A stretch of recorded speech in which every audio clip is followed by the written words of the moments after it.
दोस्तों, आज हम एक ऐसे सवाल का जवाब ढूंढेंगे जो बहुत लोग पूछते हैं। इस्लाम, ईसाई और हिंदू, इन तीनों में सबसे पुराना धर्म कौन सा है?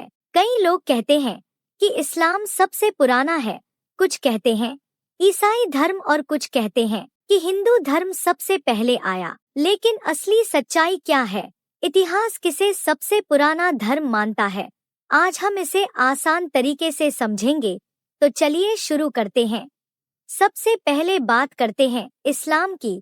देखिए, इस्लाम दुनिया के उन धर्मों में से है जो पूरी तरह से एक ईश्वर पर आधारित है। लेकिन इस धर्म की शुरुआत कैसे हुई, किस तरह फैला, इसकी क्या विशेषताएं हैं? आइए इसको बहुत आसान भाषा में समझते हैं। इस्लाम की शुरुआत होती है 7वीं सदी में, यानी लगभग 610 सी से। यही वो समय था जब पैगंबर मोहम्मद साहब पर पहली बार अल्लाह की तरफ से वही नाजिल हुई। अब वही का मतलब क्या है?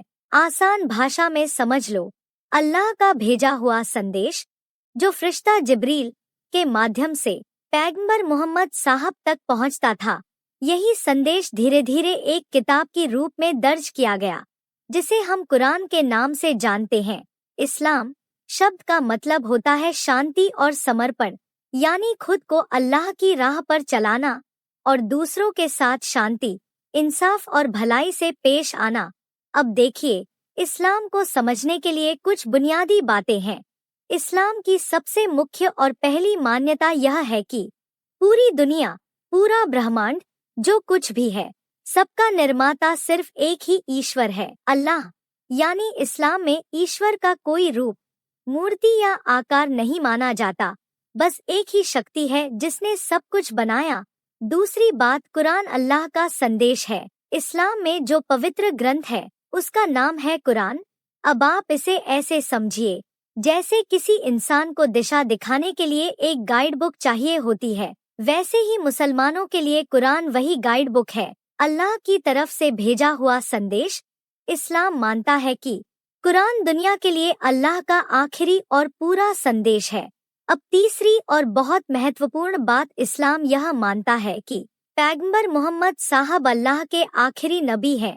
उनसे पहले भी बहुत से नबी आए, जैसे इब्राहिम, मूसा, ईसा। लेकिन इस्लाम कहता है कि इन सब के बाद जिस नबी पर अंतिम संदेश आया वो है मोहम्मद साहब।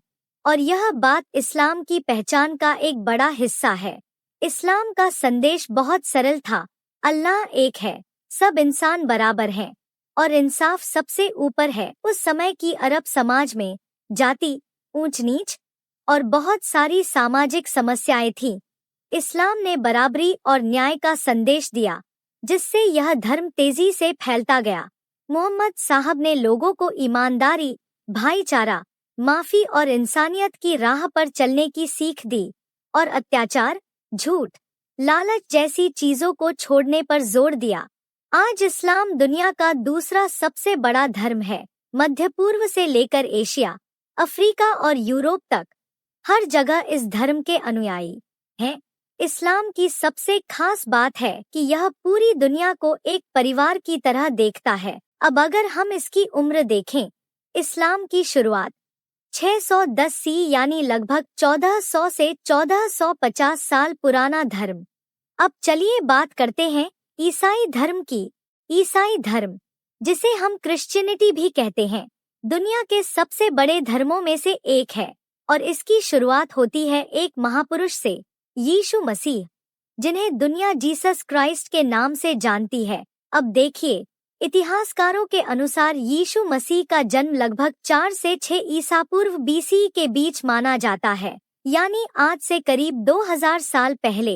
यीशु मसीह का जीवन बहुत ही सादा, सरल और प्रेरणादायक था।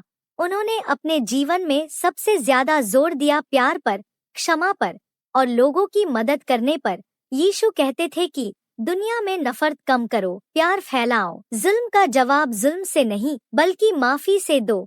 और यही बातें धीरे धीरे लोगों के दिलों में उतरने लगी। अब सवाल होता है कि ईसाई धर्म फैला कैसे? तो देखिए, यीशु मसीह के जाने के बाद उनके अनुयायी, जिन्हें डिसाइपल्स कहा जाता है, उन्होंने यीशु की शिक्षा को दुनिया भर में फैलाना शुरू किया। और इसी समय यानी पहली सदी लगभग 30-40 ईस्वी के बीच ईसाई धर्म धीरे धीरे पूरे रोमन साम्राज्य में फैलने लगा और उसके बाद यह धर्म दुनिया के हर कोने तक पहुंच गया। अब बात करते हैं इसके पवित्र ग्रंथ की। ईसाई धर्म का पवित्र ग्रंथ है बाइबल। यह किताब 2 हिस्सों में बंटी हुई है। ओल्ड टेस्टामेंट पुराना नियम, न्यू टेस्टामेंट नया नियम, जिसमें यीशु मसीह के जीवन और उनकी शिक्षाओं का जिक्र है। सारी क्रिश्चियन शिक्षा का आधार यही बाइबल है। अब समझते हैं कि ईसाई धर्म की मुख्य बातें क्या हैं। सबसे पहली बात, क्रिश्चियनिटी एक ईश्वर में विश्वास करती है जिसे पिता द फादर कहा जाता है। दूसरी बात, यीशु मसीह को ईश्वर का पुत्र और मानवता के मार्गदर्शक के रूप में माना जाता है, यानी उनके माध्यम से लोग ईश्वर के करीब पहुंचते हैं। तीसरी बात, इस धर्म के मूल सिद्धांत है प्रेम, क्षमा, सेवा, मदद और दया।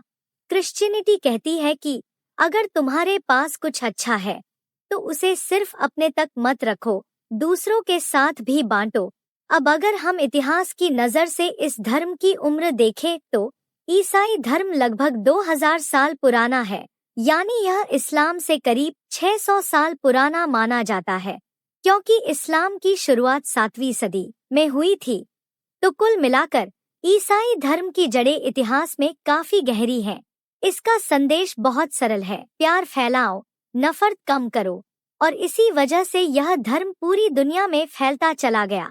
अब चलिए बढ़ते हैं तीसरे बड़े धर्म की तरफ, और यह वह धर्म है जिसे दुनिया का सबसे पुराना धर्म माना जाता है, हिंदू धर्म या कहीं सनातन धर्म। देखिए, जब हम हिंदू धर्म की बात करते हैं तो हमें यह बात समझनी होगी कि यह धर्म किसी एक इंसान, एक पैगंबर या एक तारीख से शुरू नहीं हुआ। हिंदू धर्म की खास बात यही है कि यह धीरे धीरे हजारों साल में विकसित हुआ है। कई लोग पूछते हैं हिंदू धर्म की शुरुआत कब हुई, तो इसका जवाब है इसकी शुरुआत इतनी पुरानी है कि इतिहास भी उसकी सही तारीख नहीं बता पाता। इतिहासकार कहते हैं कि हिंदू धर्म की जड़ें करीब 4000 से 5000 साल पहले की सिंधु घाटी सभ्यता में मिलती हैं। उस समय आज के जैसे धर्म नहीं थे, लेकिन पूजा के तरीके, योग, ध्यान, देवी देवताओं के चिन्ह, ये सब उस वक्त भी मौजूद थे। यानी सोचिए, इतना पुराना समय कि उस वक्त न ईसाई धर्म था न इस्लाम था। इसीलिए दुनिया भर के विद्वान हिंदू धर्म को कहते हैं वर्ल्ड्स ओल्डेस्ट लिविंग रिलीजन, यानी दुनिया का सबसे पुराना, आज भी पूरी तरह जीवित धर्म।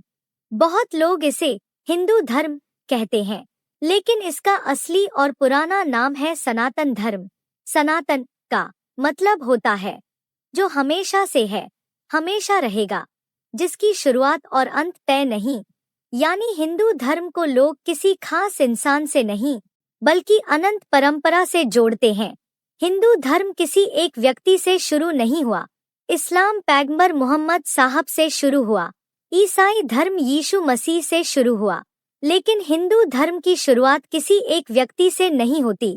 यह सच कहें तो एक सभ्यता है, एक संस्कृति है, एक जीवन शैली है जो समय के साथ विकसित हुई है। अब जरा बात करते हैं हिंदू धर्म के पवित्र ग्रंथों की। देखिए, हिंदू धर्म के ग्रंथ सिर्फ कुछ किताबें नहीं हैं, बल्कि यह दुनिया का सबसे बड़ा और सबसे पुराना धार्मिक साहित्य माना जाता है। सबसे पहले आते हैं 4 वेद, ऋग्वेद, सामवेद, यजुर्वेद और अथर्ववेद। ये ग्रंथ इतने पुराने हैं कि कई विद्वान कहते हैं दुनिया में जितने भी धर्मों के ग्रंथ हैं, उनमें सबसे पहले वेद ही आते हैं। इनमें जीवन, विज्ञान, ध्यान, मंत्र सब कुछ मिलता है। इसके बाद आते हैं उपनिषद। अब उपनिषद क्या करते हैं? ये गहरी बातें समझाते हैं, जैसे आत्मा क्या है, ध्यान क्या है, ईश्वर क्या है, यानी आध्यात्म और दर्शन का असली सार। फिर आता है रामायण, जो श्री राम के जीवन और उनके आदर्शों को बताती है। रामायण सिर्फ एक कहानी नहीं है, यह बताती है कि एक इंसान को कठिन स्थितियों में कैसे आदर्शों पर टिके रहना चाहिए।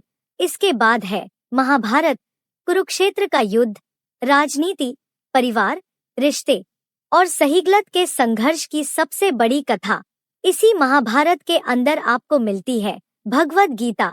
भगवद गीता को तो दुनिया लाइफ मैनुअल कहती है। यह हमें बताती है कि कर्म क्या है, कर्तव्य क्या है और इंसान कैसे शांत मन से सही मार्ग चुन सकता है। इसके अलावा है पुराण। इनमें ब्रह्मांड कैसे बना, देवताओं के अलग अलग रूप, परंपराएं कैसे बनी, इन सब की जानकारी मिलती है। और सच बताऊं, इतना विशाल साहित्य किसी और धर्म में नहीं मिलता। यही हिंदू धर्म की सदियों पुरानी गहराई को दिखाता है। मैं आपको हिंदू धर्म की मुख्य बातों को एक एक करके समझाता हूँ। पहली बात, ब्रह्मा एक ही परम सत्य। हिंदू धर्म कहता है कि इस पूरे ब्रह्मांड में एक ही परम सत्य है, ब्रह्मा। देवता अलग अलग रूप हैं, लेकिन ऊर्जा एक ही है, यानी ईश्वर एक है, बस रूप कई हैं। दूसरी बात, धर्म। धर्म सिर्फ पूजा नहीं है। धर्म मतलब सही काम करना, दया रखना, सच बोलना और समाज का भला करना, यानी धर्म आपका व्यवहार। तीसरी बात, कर्म। जो करोगे वही पाओगे। अच्छे कर्म का अच्छा फल, बुरे कर्म का बुरा फल। आपका भविष्य आपके कर्म तय करते हैं। चौथी बात, पुनर्जन्म। शरीर खत्म होता है, आत्मा नहीं। आत्मा सीखती रहती है और नए जन्म लेती रहती है। इसी को पुनर्जन्म कहा जाता है। पांचवी बात, मोक्ष। अंतिम लक्ष्य है जन्म मृत्यु के चक्र से मुक्त होकर परम शांति पाना। जब आत्मा शुद्ध हो जाती है तो वह ब्रह्मा में लीन हो जाती है, यही मोक्ष है। छठी बात, योग और ध्यान। योग कोई नया ट्रेंड नहीं, इसकी शुरुआत हिंदू धर्म ने ही की थी। योग और ध्यान मन, शरीर और आत्मा को एक साथ लाते हैं। यह इंसान को भीतर से मजबूत बनाते हैं। यानी कुल मिलाकर हिंदू धर्म कोई छोटा सा सिस्टम नहीं है, यह एक विशाल, गहरा और हजारों साल पुराना ज्ञान है जिसने पूरी दुनिया की सोच को प्रभावित किया है। बहुत लोग पूछते हैं, हिंदू धर्म में इतने देवता क्यों हैं? तो इसका जवाब बहुत आसान है।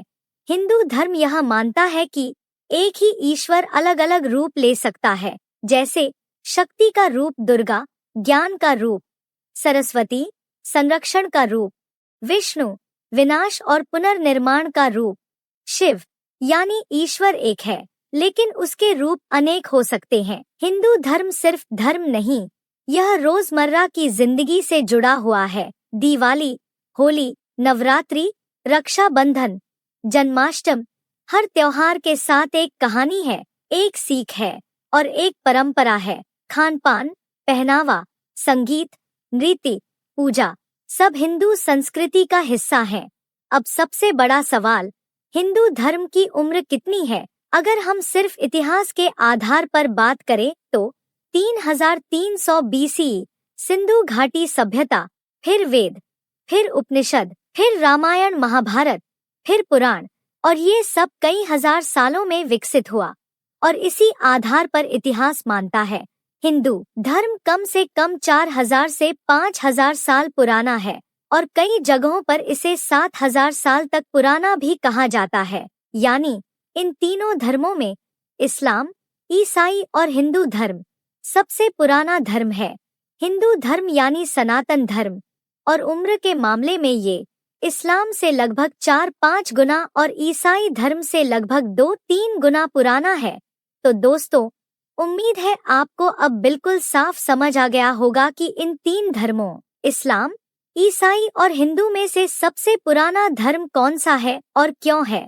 अगर इस वीडियो से आपकी जानकारी बढ़ी हो तो वीडियो को लाइक करें, शेयर करें और चैनल को सब्सक्राइब जरूर करें। कमेंट करके बताएं कि अगली वीडियो किस टॉपिक पर चाहिए। धन्यवाद, मिलते हैं अगले वीडियो में।